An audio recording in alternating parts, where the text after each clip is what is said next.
So, there's this big ol' hunk of metal chilling in Paris, right? Goes by the name of the Eiffel Tower.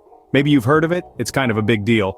But let's rewind the clock a bit, back to when this iron giant was just a twinkle in Gustave Eiffel's eye. Picture it, Paris, the 1880s. Everyone's sporting fancy mustaches and top hats, and along comes this dude, Gustave, with a wild idea.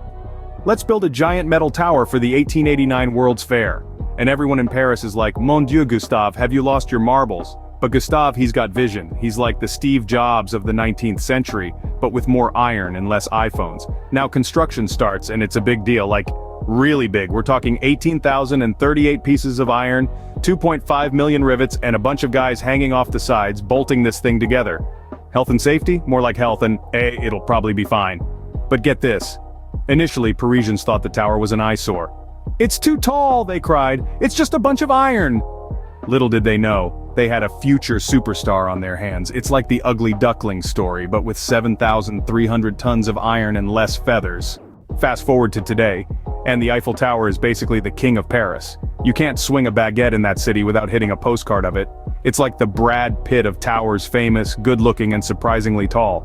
But why is it so special, you ask? Well, for starters, it was the world's tallest man-made structure until 1930. That's like winning the tallest man contest for 41 years straight. Take that, Burj Khalifa, and let's talk about its role in pop culture. This tower gets around more than a gossip. It's been in so many movies. If it had $1 for every appearance, it could buy itself a fancy hat. And you know what? It would look good in it. The Eiffel Tower also has some quirky tales. Did you know it was almost scrapped for metal during World War II?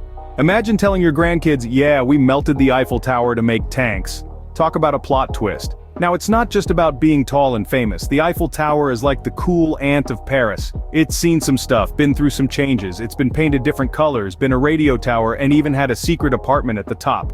Yes, you heard that right, a secret apartment. Gustave Eiffel was clearly into some Harry Potter vibes, but it's not all about the past. The Eiffel Tower today is a beacon of light, literally.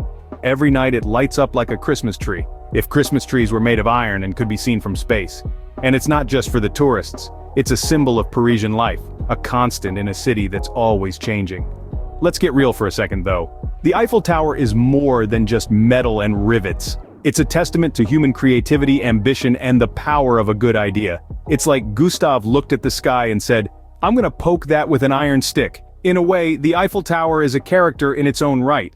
It's seen wars, celebrations, and millions of kisses underneath its arches. If it could talk, it would probably have a pretty thick French accent and a lot of stories about pigeons. So, what have we learned here? The Eiffel Tower is more than just a structure, it's a symbol, a piece of history, and a big old metal celebrity. It reminds us to dream big, build bigger, and maybe, just maybe, wear a fancy hat while doing it. As we wrap up this little chat, remember, next time you see a picture of the Eiffel Tower, give a nod to Gustave and his iron masterpiece. After all, it's not every day you create an icon.